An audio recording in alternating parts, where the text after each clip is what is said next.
Today's show is brought to you by Hopsdirect.com. Grown in the esteemed Yakima Valley on the Peterball family farm, Hopsdirect.com offers the widest variety of hops available online at incredibly competitive pricing.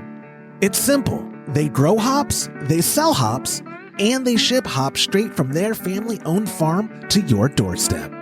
Producing the highest quality hops is Hopsdirect.com's passion, and they're proud to be an independent grower in the craft beer industry. Go to Hopsdirect.com right now and get what you need to make your brew day better. That's Hopsdirect.com.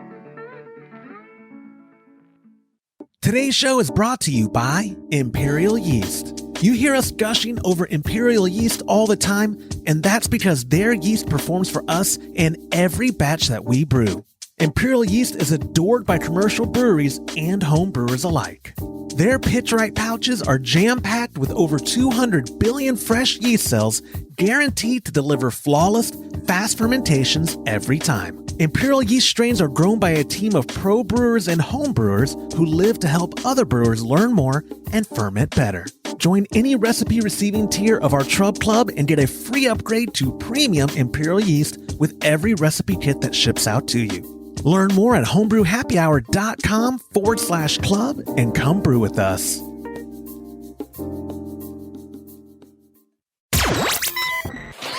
Entertaining shows with content that spreads information and sparks discourse throughout the community. This is the Pearl Media Network. Using Whirlfloc in wheat beers, should stored kegs be under pressure, and getting hard water deposits off your electric heating element. This is Homebrew Happy Hour, episode 314.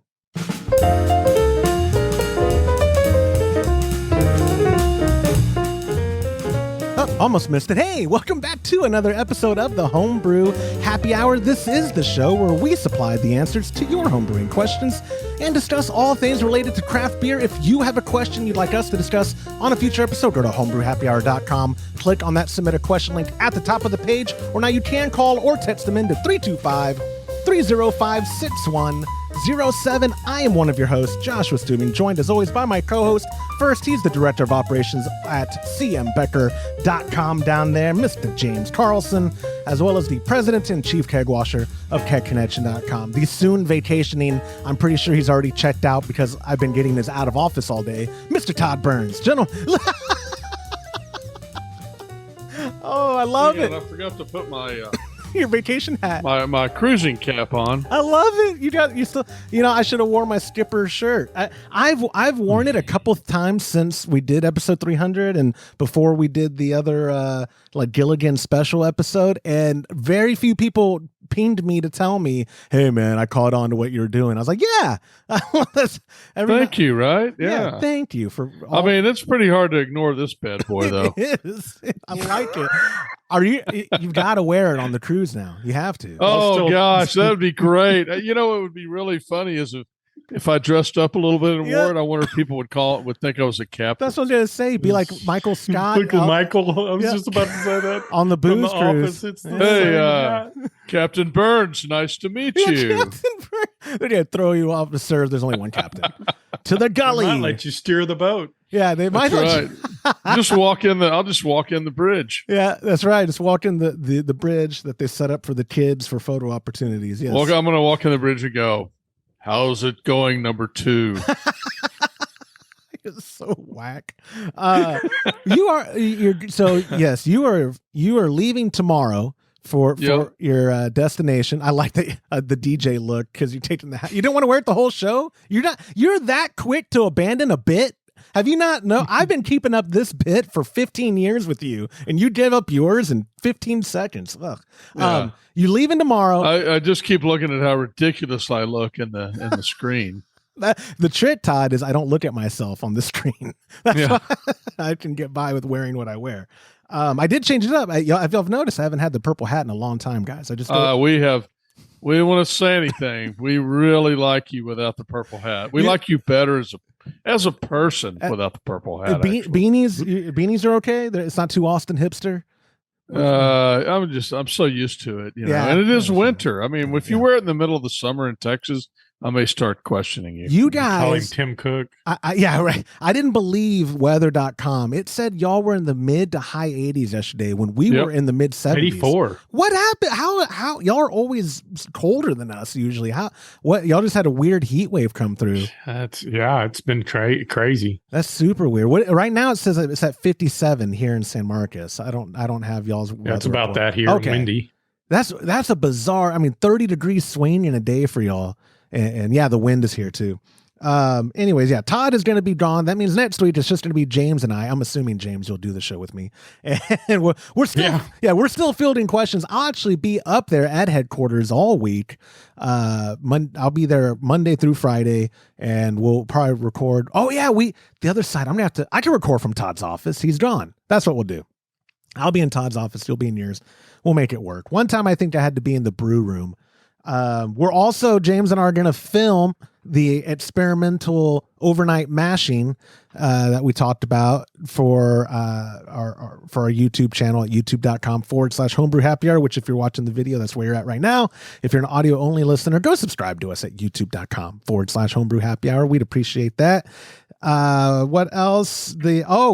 People have been asking me because last week to our Trub Club and some other people on social, I put out a feeler for questions about kombucha because I recorded last week a Q&A with our friend Lorena Evans about kombucha, all about it, the basics of it. We have a new article from her publishing at homebrewhappyhour.com. And then our website went down. Our server, our virtual private server went down for a couple days. And so I wasn't able to get the article up. It's back up and running. I'm going to publish the video on Monday, but the article is going to be live when you're listening to this. So if you want to learn the basics about kombucha and get see an insight into the brain of, I call her the fermentation queen, Lorena Evans, you can go over to homebrewhappyhour.com and find it. If you just search kombucha, you'll see there's a bunch of content we've covered over the years about it. I have an article it's more of just a recipe of what I do for my batch, but Lorena goes into the basics of it, an overview, and talks about it.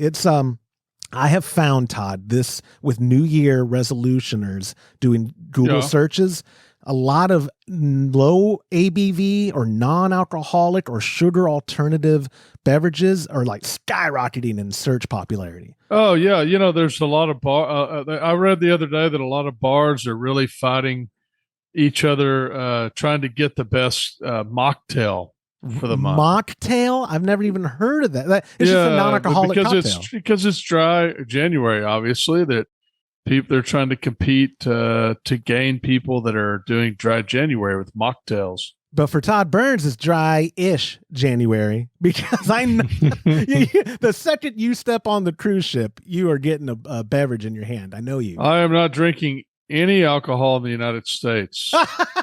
Is that okay? Hey, I like that. You always find a clever way to get. If I would have bet you $5, you would have about dry January. You would have somehow weaseled that little caveat, and I wouldn't have been paying attention, and I would have owed you $5 because you would have been like, "We said I wouldn't be drink in January. I would not drink in the United States. I was in international waters. International waters, my friend, doesn't count." I hate you, but yeah, that cruise ship Todd's back. There's cruise ship Todd. Uh-huh. I tell you, that's why I try to get my wife on a cruise or anytime because I have a version of her when you get some Prosecco in her that I call Cruise Ship Christy. But that's for homebrew happy after hours. I'll do that on a different episode. But so yeah, the site was down. The Q&A went good. We'll publish the video on Monday, but the article is available at homebrewhappyhour.com. We already talked about Todd's vacation next week. Oh, our friends at Hops Direct, who are providing the hops that go out in our Trub Club monthly recipes, they are doing a special 22% off coupon code, good for over 20 hop varieties right now through January 18th. But you got to subscribe to their free newsletter. Just go to hopsdirect.com. Type in your email on the pop-up, or I think there's a widget at the bottom. Sign up for their newsletter, get that promo code, save some good money on some premium hops. And when you place an order, let them know we sent you. Our friends at Hops Direct have really shown a lot of support and willingness to work with us this year. We're excited about them. Muntins very soon. They sent us a pack list of what they're sending us for the malts going out, for the base malts going out. And then obviously our friends at Imperial Yeast have been by our sides for many, many years. So 2023 is a good year to be a Trub Club member because we've got you covered with the best ingredients you can get in a recipe kit. And what I tell people, because people, when it comes to sponsorships and stuff, people think, oh, if they're just giving you this and that. This is all the stuff we use in house. We're not giving y'all stuff that we're not using. I mean, James was raving about Imperial well before they were ever a sponsor of the show. Yep. And I'll stick with you. You were also ordering from Hops Direct way before they were. Oh yeah, we ordered from. I first ordered when we were doing Big Bertha. We were doing 40-gallon batches of beer. And I found them at that time. We were just doing Cascade. We were kind of new at the all grain. And I remember you could get a pound of Cascade from Hops Direct for $8.99. Stop. Yeah. Was this like short? So fire was invented. You started brewing. No, okay. Yeah. That was in 2010 when we built the big system. A long time and it was ago. me and 4 other guys. So we do a batch and all split it up amongst ourselves. But yeah, it got to the point where, we were buying from online homebrew stores, and the hops back then were really high. I think they're probably cheaper now than they were, but we just got to a point where we were using so much, it made sense to go directly through them. Yeah. And they've always been great. Yeah. They always had great products. Like I said, we're very fortunate. And it's also because we primarily reach out to the companies that we want to work with. It's not like we put a beacon out like of desperation. Who wants to sponsor the show? We reach out and tell them like, it's almost like how I wrote a letter to the lady we bought this house from, like imploring why I want it and want to work with them and this and that. With these sponsors, we do the same thing. And all of them, we've knocked on wood. Thank God they've all been very receptive. Like, yeah, oh yeah, we like you guys. Yeah, we'd love to work with you. Oh, okay, perfect. That was much easier than I thought it would be. Fantastic. Thank you. So we're happy to, like I said, have everyone on board, which is my segue to, let me put it on the screen. Bam, right there. This month, for the month of January, if you're in a recipe receiving tier in the Trub Club, you're going to get the delicious Amber Ale. It is a Fat Tire clone recipe, and it ships out with Imperial Yeast, and it's their strain House. We're no strangers to House. We like it. We like everything that, there, the correct thing's on the screen now. Everything Imperial sends you is going to be premium and delicious. But yeah, House is going to make you a fantastic, very clear amber ale. And Fat Tire, I think we've talked about it on the show a bunch, so I won't elaborate too much. But we all love that style. It was a very introductory beer for a lot of us. And brewing it is one of the clone beers, probably the most common one anyone in the country can brew our clone, buy the commercial, and try it side by side. Like when we say, oh, get yourself a Früh and compare our Kolsch, Früh is not distributed everywhere. Or whatever beers that we're brewing clones of, it's not always available everywhere. The breakfast stout is. That's a good one, too, to say. But Fat Tire, I can't think of a state or a craft bar in the country or within a 10-mile radius of someone in a city limits where they can't get Fat Tire on draft. Probably it's everywhere, at least in Texas. I see it almost at every sports bar on draft. But so yes, if you go over to patreon.com/homebrew happy hour, join at any level, we'd greatly appreciate it. Or join at a recipe receiving level. The every month $50 or more, you get this immediately. If you're joining at the 35 and you really want it, and I can't make you commit to multiple months, but for the most part, I get to know the person. And then if they're like, please, I want to join now, but I want it every other month, can I get this month? Yeah, I'll work with you. We'll see. I'll vet you. It's a very tight process, but I believe that's all of the small talk I have, unless you guys can think of anything. No, I think we're good. So then, in that case, it's time for listener feedback. We got a patch show starting off with some listener feedback. It's our buddy Brian Garrity, the award-winning Kolsch Cup 2020 champion, or 2021 champion, Brian Garrity, with some feedback about Kolsch and some other things from a previous episode. Hey guys, this is Brian from Florida. I just wanted to leave you a little feedback from last week's episode, give you my thoughts on a couple things. On Brian from Texas's question regarding his Kolsch yeast that didn't get to work right away, I wouldn't worry about the low temperature being the issue. I use a Imperial Dieter regularly on my Kolsches, and I always start them at about 58 degrees and let them ramp up slowly. So low temperature is not the reason it's not starting. Mine usually gets going in 12 to 18 hours. If it's going longer temperature a bit, I wouldn't get too crazy and go all the way to like 70, but shake the fermenter a little bit and raise the temp is probably a good plan of action. On Zach from Michigan's question about the hydrometer issue, I've read and or heard multiple convicting stories on the internet about whether particles or trub in a wort sample will don't. I think I'm having issues. I don't remember cutting out that much first. I shoot for about 9 gallons to go into the kettle to get pre-boil, to get down to about 7 post-boil, and then rack 6 into the fermenter. That leaves me a gallon. That gallon is always inundated with hop and trub.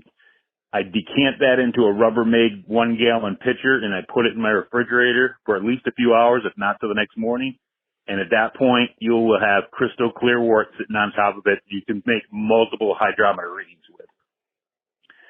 On the temperature adjustment calculators, I've ditched using those a long time ago. It's not so much the calculators. I think it's the hydrometers themselves just get a more accurate reading if you let them get to their calibration temperature. I have several. I've broken many like Todd. Mine have always been calibrated to 60 degrees. If you take the sample out of the refrigerator after it's been sitting there for a while and pour it into one of those cylinders, it only takes a few minutes for it to naturally get up to 60 degrees. And I just get more consistency batch over batch if I wait to get to the actual calibration temperature than using the calculators themselves. On Josh's Kolsch getting down to 10,008, that's the normal final gravity of my Kolsch. So I think you're probably all right in that department. And the next time you're at Disney, at Epcot, the Warsteiner Dunkel still on tap at the Summerfest counter service. So you're good to go if you go down there. Keep up the good work, guys. I've listened to the show every week. Brian, thank you. Sorry that my playback cut some of it out. That is great feedback, and I did want to just remind people I'm not boycotting Disney. My bank account is boycotting Disney. I did a quote to Disney World for my family. Not travel, not included, food not included. Just getting there on a Sunday, 5 days in parks, leaving on a Saturday. Budget resort for my family. It was almost $7,000. $7,000. It was going to be like a $10,000 vacation. I can't even joke with Todd anymore about, because I used to spend whatever to go to Disney, but whatever back then used to mean like $2,500. And now that it means like $8, $9, $10,000, I'm like, yeah, we can wait, or we could go to the real. I'd always tell Todd, I've been to Japan and I've been to Africa and I've been to Morocco because I go to Epcot.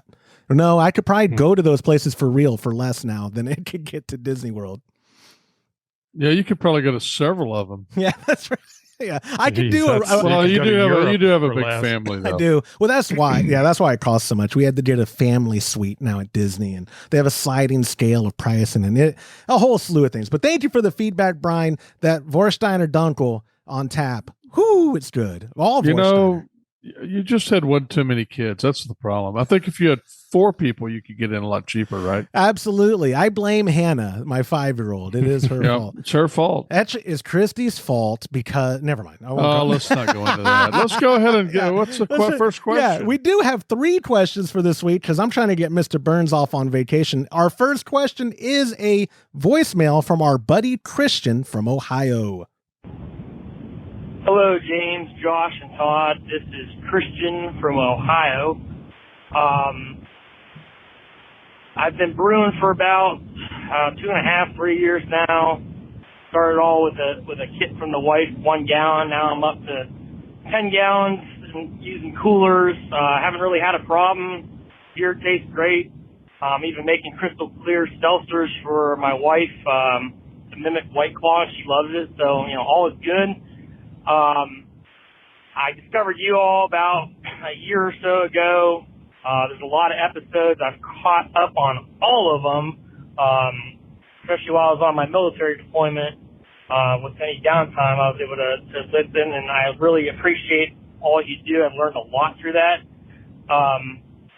My question is, and when I was overseas, I got really hooked on Hefeweizens, any German wheat beers. My it's supposed to, add clarity, and I've been using it every time, but with German wheat beers where clarity is not really an issue, you kind of want the yeast and suspension. Should I be using a Whirlfloc tablet with a German wheat beer when I'm making Hefeweizens or any type of, Weiss beer? I've read up on it. It seems 50-50. No one seems to have a good opinion. But at least recently I learned that I was always doing it at 15, and you're now suggesting less than that. So any feedback on Whirlfloc with that style of beer, and I'd appreciate it. And don't be so hard on Josh. It takes a lot to deal with video editing, audio editing, and all that technological stuff. So appreciate everything he says. Take care, everyone, and thanks again. Like Christian said, it's a lot of work I do. Can you imagine being on a military deployment? Those poor guys around him, if he had it like on a Bluetooth speaker, having to listen to my voice. Like, it's already bad enough you're in like Kuwait or something, hearing me talk about Kolsch. Those poor guys. We do appreciate you, Christian. And we do have a very big military community of brewers as well that have when we were selling supplies. Remember all the oh gosh, what are they called? AFB? No, what is it called when you're shipping to a base? Not AFOs. What is it? Y'all know what I'm talking about. There's some three-letter APO. APOs, I think is what it is. I don't know. Military guys will write in and tell me. Whirlfloc. It did cut out. I don't know if that's my playback today is having. Are you just going to redo that? I mean, you're just going to have them. Are you going to redo them and insert them in there or what? Because a lot of both of them cut off. Well, no, on the second one, thankfully, because I did have his transcribed correctly out. The only part that was missing was, and he reiterated it later on, is wondering about using Whirlfloc with a wheat beer. Like that, so your answer is no. There's no way I'm going to go back and edit something. That would be way too much work. Was that your answer? Yeah. You know what? By the time this publishes, you'll probably be already on vacation. So just trust that I'm going to do that. Okay, great. Thanks. So the gist of the question: using Whirlfloc. First off, I don't brew wheat beers because it's not my style. But I do use it on every brew I've ever done. And I did a Hefeweizen once with my dad, which was just like a hoppier Hefeweizen years ago. I think it was an extract recipe when we did it. And we used Whirlfloc just because out of habit. What, like Christian brings up a good point. You don't really want a clear wheat beer, right? That's not the point of, like, most people don't secondary the wheat beer, or most people nowadays don't secondary at all. But James, like with Whirlfloc, is it a per style thing for you, or is it a creature, a habit? I just throw it in at the end of I don't use it. I don't anymore at all. No, none at all. I haven't used I don't think he's ever used it. No. Yeah. I did a long time ago when we were using the big cooler, the big Bertha. I would use it religiously. But, in the last 2 or 3 years, we have they have that conical with the chiller. I just let it do its thing. And you also, though, filter a lot of your beers, right? Is that a factor for you? I have several. The last few, it seems to me like the pressure fermentation and the yeast we're using tends to clear it up fairly good on its own. It's just nothing that. With our process and the way that I brew beer, I'm pretty happy with the results, and I just never think about it. Right. So then I'll throw it to you, Todd, because you're the one. We can cover two of his questions on this. One, if you brew all the different styles in the world, are you choosing to use Whirlfloc on a per style basis? And then also, you're the one who got me to stop doing it at 15 minutes left in the boil and to switch it over to 5. What was the idea behind that? Because that's now what I'm doing every brew day. Okay, so I use it on every style of beer except Hefeweizen, or any other beer, I guess, that's cloudy. That's the only one I've ever brewed that's usually cloudy. So I don't use it on Hefeweizen, but I do use it on all my other beers. As far as the 5-minute thing, I did a lot of research on it at one point, and I did some more research on it today when I saw the question. And what I've found is apparently it's very hard to figure out who makes it. Apparently it's a company called Carey. And so there's a bunch of different people that supply LD Carlson, BSG, all these different companies. So if you go to there, which I would kind of consider to be our source, since no, I'm not even sure Kerry makes it. It's virtually impossible to find out for sure who makes it, but they kind of make themselves look like they make it. Their information's conflicting. Virtually every website you look on has conflicting information. And, basically one of the things I read said that after 10 minutes, it breaks down too much and it's not effective after 10 minutes. And then you go to the next, expert on it and they'll say 15 minutes, 10 minutes, 5 minutes. I started doing 5 minutes.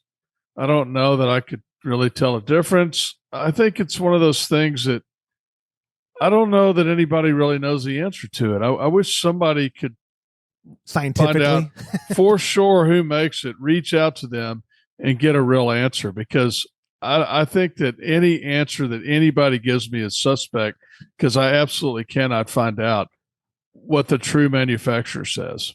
So yeah, when I was doing it, I was 15, but yeah. Well, that's what we did. That's what me and my pop did for years until I get maybe 2020 or 2021. Yeah. We've changed. I think it's Midwest actually has a blurb on their site when you look at the product, and I'd have to go to Midwest and look. But anyway, I think they basically say the manufacturer says it's 5 minutes, but nobody. I'm not sure that. I don't know where they got that from. So I don't know. I don't know what to believe. I throw up my hands. I don't know what to believe. I love it. I'm going to be the expert then. So I want y'all are being too humble. Listen, as the show's expert on Whirlfloc and yeast clarity or fermentation clarity, it's 5 minutes. It's just science. Well, yeah. And the other thing too, I think to remember is that, everything on the internet's true. Thank you. And if the information's conflicting, then you just pick what you want it to be. Which will make you feel better. And I picked 5 minutes, so 5 minutes is thereby true, since everything's on the internet. Absolutely, true. Boy. Yeah. I got itching ears. Whoever's scratching them, boom, I'm on your team. Yeah. I did 5 because you called me an imbecile when I said 15. You're like, that's so last year. Like we have progressed to understand it's 5 minutes. No, you didn't say it like that, but you basically told me your understanding from what you looked up is that it gets kind of pointless after 10 minutes. It breaks down so much. And that's been the most definitive explanation you were able to find. Therefore, it made sense. And when you did it, you didn't tell it necessarily any detriment to doing it only at 5. So therefore, you're just keeping it at 5. Yeah, Whirlfloc's a registered trademark. So you would think you could figure out somehow who makes it. You would think they're sure. not capitalizing on it enough. Now, they're actually when you go, it's really funny when you do go to who I think makes it, and you look at they have a sheet on it, and they talk all about it on the sheet. Nowhere on the sheet does it say how long. No way. That's awesome. I'm serious. That's awesome. I love this. And Whirlfloc's existed for a long time. I think since the beginning of time. Well, Whirlfloc is Whirlfloc not just lab-made Irish moss, or is it literally just Irish moss? It's I read somewhere that it's moss. I don't know, like I forgot the term they use, but like moss off a ship kind of stuff. Like I didn't really understand it. Whirlfloc is a mystery to me. We're gonna get the manufacturer on the show. That's what we'll do. And If you know who manufactures Whirlfloc, we want them on the show. We want a definitive answer on this. Absolutely, just for 8 minutes, or actually maybe for 10. It depends on how long they think we should use it for. But that's funny that we can't get a definitive answer. I might have made this up in my head. I always assumed Irish moss is the natural stuff, and Whirlfloc. No, I think it is basically. I think it is a natural product, if I remember right. So, all right. That's another thing, though. Neither one of us know. We have to get a more definitive answer. Right, and it's 5, 10, or 15 minutes. Yeah. We're not sure. But on the wheat beer, we talked about Imperial strain. Was it Stefan? I think is what James concluded the last time we brought it up. How it just goes to town and just churns and churns and churns, and it is a workhorse. And wheat beer. That yeast strain's known for that, and also the end product is known for its haze is the wrong word, or I'll say haze, cloudiness. So that's not something you necessarily want to get rid of. I remember In fact, when my dad and I did that Helleweisen, it was a homebrewsupply.com recipe. We secondaried it out of habit, not thinking about the style. And I posted about transferring to secondary on our Instagram so I could pull up the date, because Instagram, I never delete anything. And I got killed in my DMs from people like, you trying to make it a Kolsch? Or, like they're basically just dogging on me for like, why are you secondarying a wheat beer? Just put it in the keg and drink it, you idiot. And I was like, well, because I always secondary. And that was not a good enough answer for the internet at the time. So no. Yeah, Todd, you're right. Every single article has a different time. Yeah, it's amazing. It's amazing. It's the funniest damn thing to me. That's the internet. So funny. That's the internet. Who would have thought that Whirlfloc would be so divisive? Do they at least explain themselves and what you're finding, James, or do they just say it? I'm just going through the descriptions in the. Yeah. Some of them do. Some of them. There's one of them that says, after 10 minutes, it starts to. I don't remember the term they used exactly, but basically break down, and it's not good after 10 minutes. So. But I think what we should do is write a whole article on it and just make the whole thing up. How is that? Looks like that's what we've already been beat. I've already been beat. How is that different from any other article I write myself? Are you kidding me? That's why I had Lorena write an actual kombucha article, because I felt like mine, I took out a lot of information. I was like, that's all conjecture. I'll get an expert on it. But I'm no stranger to making stuff up. That's going to be one of my memoir titles, making it up. Yeah, Adventure says 15. Do they? Yeah, more BSG. Yeah, it's funny. It really is funny. So this is really funny. This will really get you. So as y'all probably know, Northern Adventures, Austin Homebrew, Midwest, and what's the other one? Midwest. They're all owned by the same company. They have different times on their different websites. Oh, no way. I swear. Oh, that's the best. Hey, that's to keep the SEO working, man. Remember, you got to spin. You can't use the copy and paste or something. I don't know. That's hilarious. That's funny. Well, I use 5. Northern shows 5 minutes. Yep. I use 5. Todd uses 5. James doesn't use it at all. Leave us some feedback, guys. Let us know when you use it, if you use it, or if you don't use it, explain yourself. Why? Have you noticed? Has it been negligible? I'm sure if we go over to our friends at Brewlosophy's website, they've done an experiment on this. I just have to find it. But everyone, with every question we ever get, we learn there's a gazillion opinions about the definitive answer. And sometimes, James, it bothers people when we don't admit the definitive answer, or even better, when I do claim like this is how it's done and then I'm wrong. People love that. But Christian, we appreciate you writing in, and he is right. It's a lot of work, Todd, doing all the video and audio editing. But anyways, this is I'm gonna move on. Yeah, you mentioned that several times now. We're gonna move on to the next question. To remind you before we get there, if and when you leave us a voicemail to 325-305-6107, you get a $25 gift card to kegconnection.com, courtesy of Cruise Ship Todd and Keg Connection LLC. If you send us an email or a text at that same hotline, 325-305-6107, you get a $15 gift card, which I think is pretty stinking good. Our second question happens to be a text from our buddy Jacob P., and he wrote, if I'm storing a full homebrew keg of beer in the fridge because I have no space, should I have gas to it, or does it not matter? It will be carbonated already. Assuming the keg has no leaks, shouldn't that be good enough for storing it up to a few months? When I was going over the questions with y'all before we recorded, which going over it just was kind of reading you the synopsis or the very, very quick overview, Todd, you did point out he didn't mention if it was to be stored cold or not. So let's start with having that as a factor, or how that factor would affect your answer on keeping beer in a corny keg stored, not being on draft.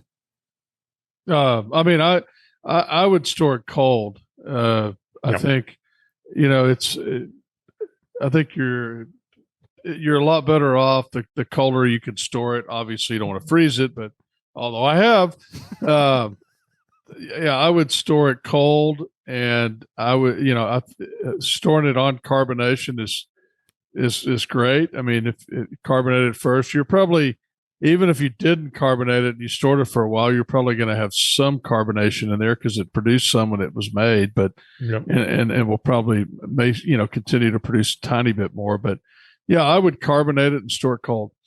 So if you have the extra regulator and the extra CO2, whether it be a 20 ounce or a 10 pound, 5 pound, whatever, would you prefer to have it at a serving PSI even in storage, or no, that takes up too much space? You're not worried about it. I don't understand the question. I'm saying Sorry. like assuming that you have I know your situation. You have. Well, I mean, the space would be more of an issue, not with it being carbonated, but whether you have cold space. Right. Well, I'm saying like you specifically, Todd Burns, have a teaser that holds more beer than the 6 taps that you have. When you have extra beer in there that's not on tap, do you still have the gas connection on, or do you not? Well, I mean, it doesn't really matter. You're not once it's sealed. If it's not leaking, you're not going to lose any gas. Okay. So, but again, I'm just saying though, do you prefer to keep it on gas since you have the ability to, even though it's not being drafted? Well, I would probably keep it on gas just because I'm probably still carbonating it some if it's in storage. Okay. Now, if I knew it was exactly at the right carbonation level, and I didn't need to carbonate it anymore, there's no reason to keep it on gas. There we go. That was the answer. I mean, that was what I was going for. And I knew that was the answer because you frequently force carb a keg, whether it's James's keg or my keg or one of your umpteenth extra kegs from a batch you brewed. You will force carb it to the PSI you want, and then put it in the bottom of your beer fridge where there's no way you could have it connected to gas because it wouldn't fit in there, the cylinder and the regulator. And all that. Right. And if you think about it, when you buy a keg in the store, they don't have it connected to CO2. Absolutely. I mean, you go in and you buy the keg and it's carbonated and it's not leaking, hopefully, and you're fine. Yeah.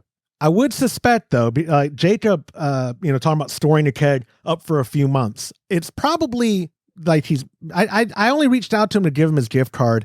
I have a couple more questions because if you don't have the space for it and it might be a few months before you do, I'm suspecting maybe he is aging it more than just, I brewed this and I don't have room for it. Does your answer then change about the temperature or no? Well, it's not pasteurized. The only time I would store a keg long term that wasn't cold would be like an imported beer that's, that when they come over on a ship from England or something, they generally pasteurize it. Gotcha. James, have you ever had an issue with not having enough space for beer at home? Oh yeah. I don't have a kegerator near the size of Todd's, but I can put 4 kegs in my little thing. And is it a 4-tap system or yours is it's just a 3. I have a 3, but I have the ability to put 4 total in there. But I'm like Todd, if I have it perfectly carbonated, I don't worry about putting it on gas. I don't. I mean, another analogy to use would be if you buy a bottle of beer, there's no difference at all. Got you. Yeah. I mean, and to that note, can you not refrigerate it? Absolutely. I mean, but things break down faster when they're not refrigerated. Gotcha. Yeah, that made sense. I wasn't trying to just drag out the question for the sake of adding time to the show, Todd. You looked annoyed with me. I was just trying to cover all the angles because it is like I can't relate. I don't frequently have lack of space for beer. You're the one, you brew a gazillion gallons every month and don't. Hold on, say you're not trying to drag the question out again. I'm not trying to drag the question out again. I just want to see what you look like when you're lying to me. Little rosy cheeks, if you can't tell. It's kind of cold in my office. I'm rosy cheeked and my eyes blink. Oh God, when I was a kid and I'd lie to my dad, the 2 things that always stab me in the heart, I'd say, he'd say, "You know how I know you're lying, boy? Your lips are moving." Oh. And then when I'd cry apologizing, "Dad, I'm sorry," he'd go, "I know you are." Oh man, just right in the heart. I remember those, Dad. Next therapy meeting I ever schedule, that's coming up. I always liked your dad. Scott, shout out to you. No shout outs to him. So Jacob, if it's going to be like he's already said, it's going to be carbonated already. Let's assume that you have it cold. That's what we'd prefer for storing it. You're going to be fine keeping it aside. But yeah, I don't know. Maybe some more context. I can do a follow up, or again, another opportunity for someone to leave feedback. Leave it as a voicemail. Get yourself a $25 gift card to 325-305-6107. Like our last question of the show is a voicemail. It's from our buddy Jameson from Wisconsin. Hey guys, this is Jameson Sturkin from Oconomowoc, Wisconsin, and had a little mishap today while I'm trying to brew. I was trying to add 5 grams of gypsum to my brew water, but I forgot to change my scale from ounces to grams and ended up putting in 5 ounces, which is I think about 28 times too much. So I stopped everything, and now I have hard water deposits all over my nice stainless steel heating element, which I need to figure out how to get deposits off of that. I am thinking barkeeper's friend, but I'm wondering if there's any other good options out there. Love you guys. You guys are awesome. Talk to you soon. Can't wait to hear you soon. Bye. First off, Ron. Yeah. Well, first of all, James, have you ever made a mistake on the metric versus? I think I did a not alt where I did the recipe in kilograms. It's funny because I kept filling the bucket up, and I'm thinking I've never done one batch and not put it all in one bucket, but I'm using a bucket and a half. And that's when the bell went off. I went, shit. I looked at the scale. Good beer. Good beer, too. That's what was impressive. Even when you screw up, you make good beer. Jameson. I don't know. We forget about the Roggen beer. So. Oh, I didn't. Oh, well, we'll talk about that. Jameson and James Carlson would be the world's worst drug dealers, or at least you get fired from the packaging department, probably.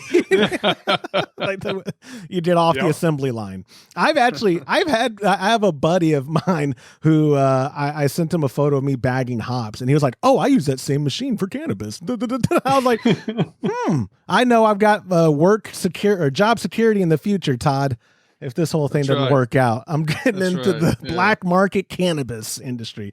But with this, at the end of the day, you don't want to keep using an element that has such buildup on it, right? Like all that buildup, it might cause it to burn out. It'd be like if some would it be as bad as mash getting in there, James? And sticking to it and burning out, or what is the risk of the? I'd have to get pretty scaly. Think about a hot water heater element. I know back when I was using well water, it would get this scaly form build up on the element, and and eventually what happens is that heat can't get off the element quick enough, and it burns it out.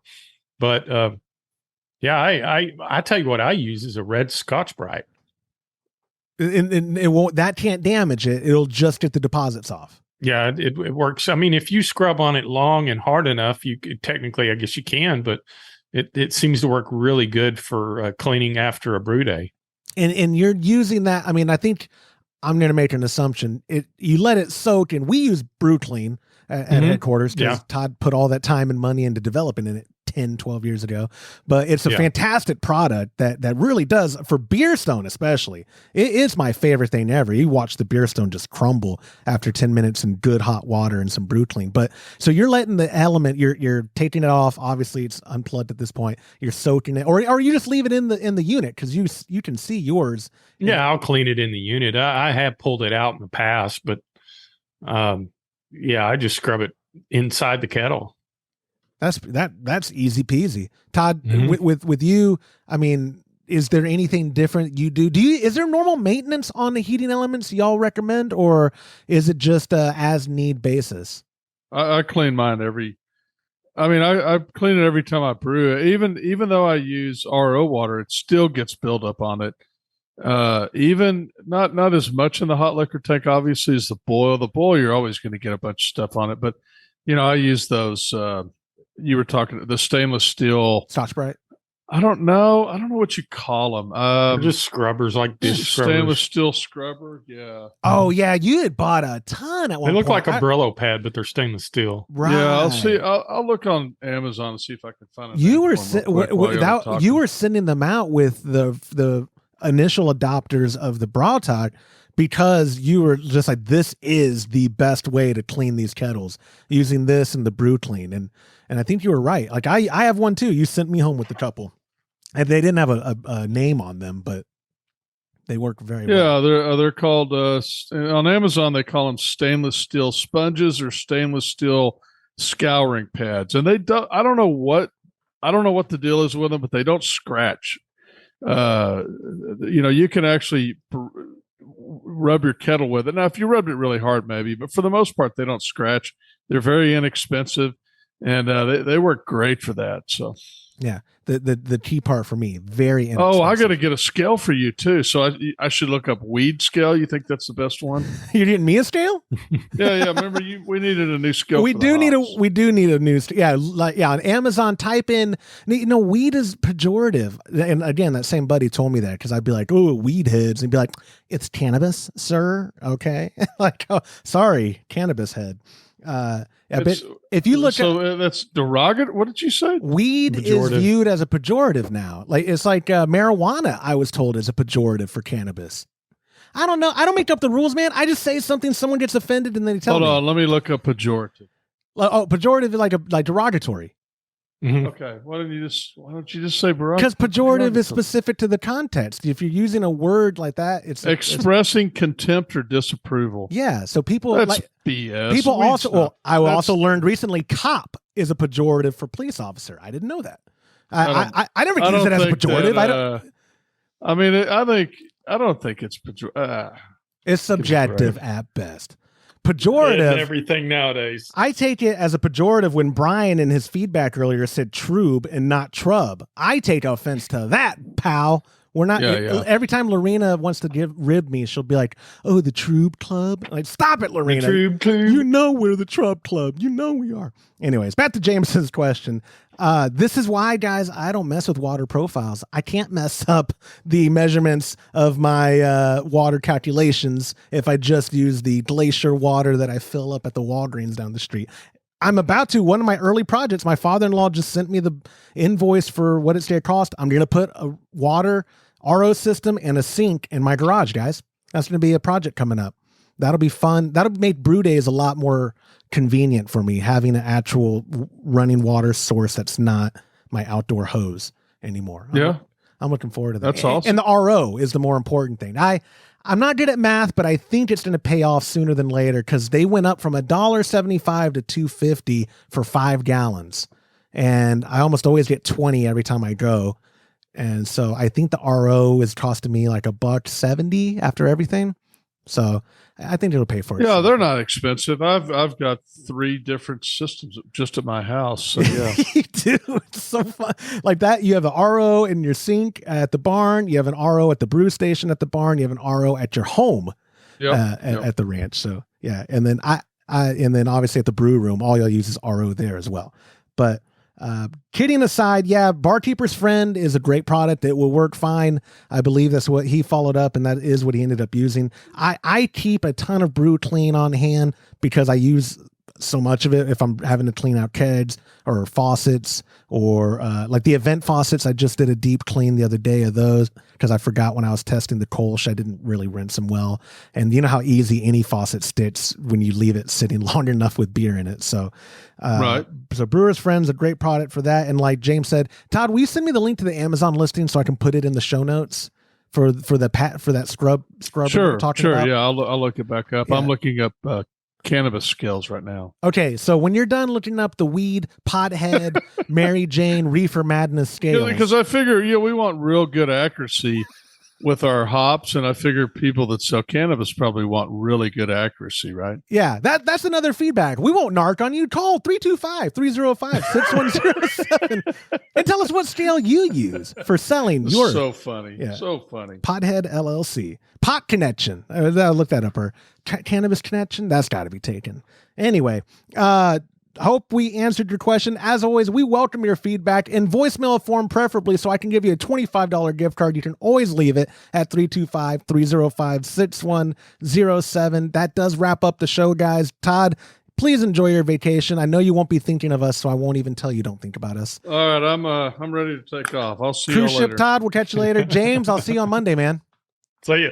And that will do it for this episode of the Homebrew Happy Hour. If you have a question you'd like us to discuss on a future episode, go to homebrewhappyhour.com and click on that submit a question link at the top of the page, or call, leave a voicemail, get yourself a $25 gift card to 325-305-6107 for the best hops available online. Give our friends at hopsdirect.com a visit and pick up what you need for your next brew day. Also, get a pack of Imperial yeast along with premium recipes from us when you join the Chub Club. Go to patreon.com/homebrew happy hour and come brew with us. On behalf of Todd Burns, James Carlson, and the Pearl Media Network, I'm Joshua Stubing. Thanks for listening.